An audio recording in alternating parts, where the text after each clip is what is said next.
നിന്റെ കൂട്ടുകാരിയുടെ കല്യാണമാണ് അടുത്ത ആഴ്ച.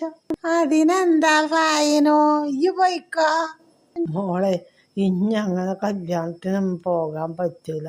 ഓൻ്റെ സമ്മതം വേണം. എന്തിനമ്മ ഓൻ്റെ സമ്മതം? കല്യാണം കഴിഞ്ഞിക്കണോ? നിക്കാഹ് കഴിഞ്ഞിക്കണോ? എന്നാലും മോനെ ഓനോടൊന്ന് ചോദിക്കണ്ടേ? ലോക്യത്തിൽ ചോദിക്കുക, അത്രേ ഉള്ളൂ. വല്യമ്മ, മോളെ കല്യാണത്തിന് നോക്ക് സ്വർണ്ണമൊന്നും ഇല്ല അത്ര. നിന്റെ കല്യാണം കുറെ കഴിഞ്ഞിട്ടല്ലേ. നിന്റെ ഈ നെക്ലസ് ഞാൻ കൊടുക്കട്ടെ? ഫൈനോ, എനക്കാകെ ഒന്നുള്ളൂട്ടാ. മോളെ പറയുമ്പോൾ തന്നെ എനക്ക് ഒന്നേ ഇതുള്ളൂ ആകെ. ഫൈന തിരിച്ചു കിട്ടുമെന്ന് വിചാരിച്ച് കൊടുക്കണ്ടാട്ടാ. നിന്നായിട്ടുള്ള ആ സ്നേഹം പോകും. മോളെ സഹായിച്ചു കഴിഞ്ഞാൽ ഇപ്പോഴുള്ള ആ സ്നേഹം ഇനി ഉണ്ടാവൂലട്ടാ.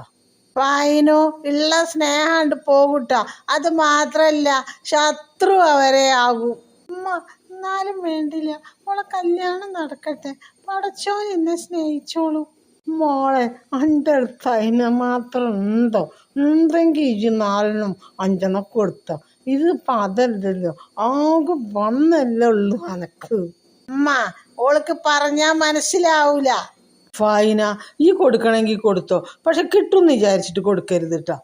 ചോദിക്കാൻ നിൽക്കരുത്, തന്നാ വാങ്ങിക്കോ. ഉമ്മ, ഓള് പറഞ്ഞിക്കണ് കല്യാണം കഴിഞ്ഞ് ഒരാഴ്ച കഴിഞ്ഞാൽ ഇങ്ങോട്ട് തിരിച്ചിങ്ങോട്ട് കൊണ്ടുതരാന്ന്.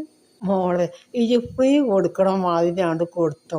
കിട്ടുകയാണെങ്കിൽ എൻ്റെ ഭാഗ്യം എന്ന് വിചാരിച്ചോ. ഏത് ബന്ധവും പണമിടപാടിൽ തകരും.